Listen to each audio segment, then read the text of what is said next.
बिस्मिल्लाहिर्रहमानिर्रहीम। अस्सलाम वालेकुम नाज़रीन, आप देख रहे हैं BBC 11 हेडलाइन न्यूज़। मैं हूं Ibrar Hussain. Programme brave views with Sardar Amin Khajtoi की एक और एपिसोड के साथ हाजिर हूं। अस्सलाम वालेकुम जी। वालेकुम। कैसे हैं आप? जी अल्हम्दुलिल्लाह। मुल्क में ज़ेरे इल्तवा मुकदमात की तादाद 20 लाख से तजावज़ कर गई। इस बारे में आप क्या कहेंगे? बिस्मिल्लाहिर्रहमानिर्रहीम। इब्रार साहब, ये बड़ा ही अफसोसनाक पहलू है कि इस वक्त हमारे मुल्क में जो इंसाफ का निज़ाम है ना, वो बड़ी जिसे कहते हैं देर से पहले ही इल्तवा का शिकार है। हमारे अदालतों में जो है, आपको पता है कि बहुत सारे केसेस ऐसे हैं जो साल हर साल बल्कि नस्ल दर नस्ल चलते हैं और उनका फ़ैसला नहीं हो पाता। दादे का फ़ैसला जो होता है वो पोता सुनता है और पोते का फ़ैसला उसका पड़पोता। तो ये सूरत हाल जो है, इसको नहीं होना चाहिए। ये कोई ऐसी ख़ास तौर पे इंसाफ के हवाले से कोई एमरजेंसी ज़रूर होनी चाहिए कि इंसाफ की फराहमी में किसी किस्म का, जहाँ पर भी आप देखें कौमों को सवाल होता है ना इब्रार साहब, वहाँ पे सबसे बड़ी वजह क्या बनती है? सिर्फ़ और सिर्फ इंसाफ। जब इंसाफ का निज़ाम ठीक होगा, आपके मुल्क भी तरक्की करेगा, आपके मुल्क की हर चीज़ जो है वो बिल्कुल मेरिट पे चलेगी। लेकिन जहाँ पर इंसाफ का निज़ाम नहीं होता, बदकिस्मती से वहीं पे ऐसे, जैसे अब देखें, अब हमारे मुल्क के हालात क्या हैं। आप फाइनेंशियल क्राइसिस देख लें, आप अमीर से गरीब का फ़र्क देख लें। आप ये देखें कि अमीर आदमी को कुछ भी नहीं होता और गरीब आदमी को जूते मारे जाते हैं थानों में, कचहरियों में। तो ऐसी चीज़ें जो हैं वो नहीं होना चाहिए। ये इंसाफ, क्योंकि देखें बड़ी देर से, मैं कहूँगा कि आज जो लॉ एंड जस्टिस कमीशन ने एक रिपोर्ट जो जारी की है, उसके मुताबिक 20 लाख से ज़ायद मुकदमात पूरे पाकिस्तान में इस वक्त ज़ेरे इल्तवा है। और जिनमें से जिसे कहते हैं कि पंजाब में तकरीबन 12 लाख से ऊपर केसेस हैं, 13 लाख के करीब। और KPK में चले जाएं, आप बलूचिस्तान में जाएं, 2-2 लाख 2.5 लाख केसेस इल्तवा में पड़े हुए हैं। आप हाई कोर्ट, जो इस्लामाबाद हाई कोर्ट है, वहाँ पे देखें, वहाँ पे तकरीबन 45,000 के केसेस जो हैं इल्तवा में पड़े हुए हैं। तो इस हवाले से ये बड़ी जिसे कहते हैं परेशान कुन सूरत हाल है।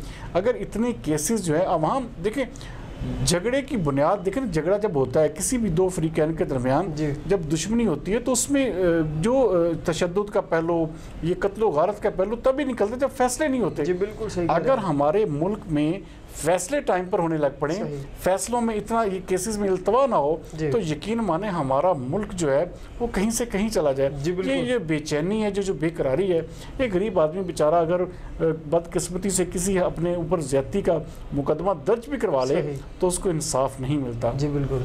इंसाफ मिलते मिलते उसके पाँव घिस जाते हैं। लेकिन इस मुल्क में सबसे बड़ी बदकिस्मती यही है कि एक आप ये देखें, अगले दिनों एक वायरल हो रही थी वो इकरारुल हसन की एक वीडियो, जिसमें उसका कहना था कि एक ऐसा बंदा जो कि मुसलसल इतनी ज़्यादा जिसके ऊपर FIRs हैं, उसके ऊपर इतने मुकदमात हैं, और वो बाहर निकल के इस तरह जो है उसको हरास कर रहा है, वहाँ पे अदालत में खड़े होकर कह रहा है कि मैं तुम्हें और तुम्हारी टीम को देख लूँगा। तो हालात देखें कि अगर हमारे मुल्क में इंसाफ का ये हाल होगा कि एक बंदा जो जिसे कहते हैं कि मुकम्मल तौर पर रिकॉर्डेड क्रिमिनल है, अगर वो भी इस तरह दंदनाता हुआ इस मुल्क में फिरेगा और उसको हमारे मुल्क का सिस्टम या हमारे मुल्क का इंसाफ का निज़ाम उसे बचाएगा, तो मेरे ख्याल में ऐसे हम तरक्की नहीं कर सकते।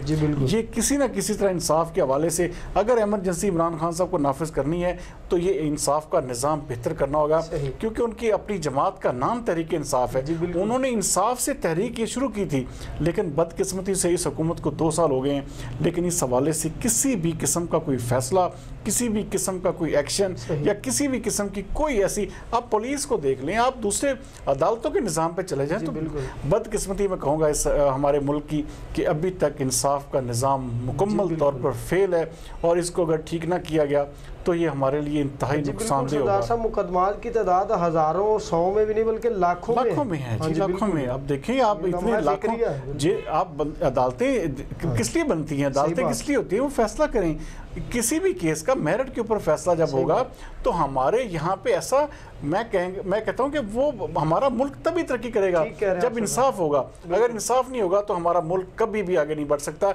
ये आप लिखवा लें, जब तक आप इंसाफ लोगों को मुहैया नहीं करेंगे, आपके मुल्क का निज़ाम जो है बिगड़ेगा और मज़ीद बिगड़ेगा। जी बिल्कुल।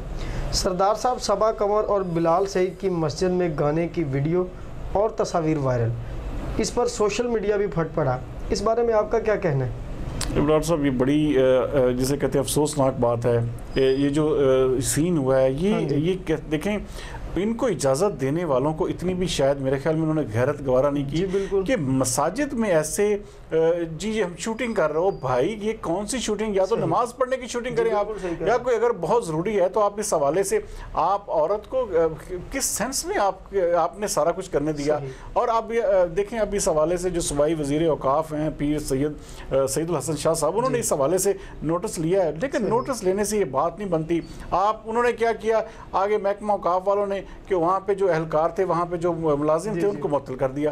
वो भाई और मुअत्तल करके 3 दिन में रिपोर्ट दे दें, वो भाई इस तरह नहीं फैसले होते। ये क्या काम आपने देखे, पूरे हमारा इस्लामी मुल्क है, पूरे मुसलमानों की दिल आज़ारी हुई कि एक मस्जिद में एक औरत और एक मर्द ऐसे बाहों में बाहें डाल के डांस कर रहे हों। और वो आप यार कोई बंदा किस हवाले से कोई तो जवाब देना, कोई तो आए, कोई इसकी जिम्मेदारी कबूल करे कि भाई कहाँ पे गलती। लेकिन क्या है हमारा देखें ना, फिर हम वही बात जो हम पहले बात कर रहा था, इंसाफ। अगर हमारे मुल्क में इंसाफ या SOPs बने हो ना, तो ऐसी हरकतें कोई सोच कर भी नहीं कर सकता। लेकिन सरदार साहब इंतजामिया तब कहाँ थी, वो उनके पास ही थी। देखें वही ना, देखें उसके हवाले से देखें ना, इन्होंने बाकायदा इजाजतनामा लिया, इजाजत दी तो तब ये काम इजाजतनामा लिया, उसके बाद इन्होंने वहाँ पे इस तरह की शूटिंग की। लेकिन ये बिल्कुल भी इसको हमारे इस्लामी मुल्क में इस तरह के सीन और आए दिन हो रहे हैं।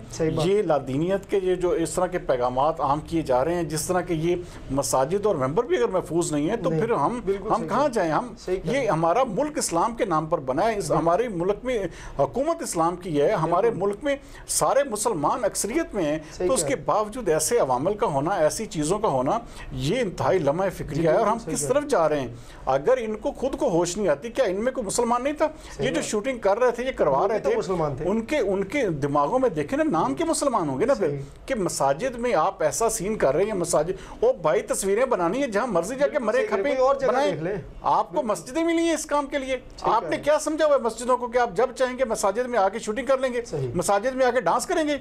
ये इस काम के लिए मस्जिदें बनी हुई हैं। ये इंतहाई अफसोसनाक अफसोसनाक पहलू है।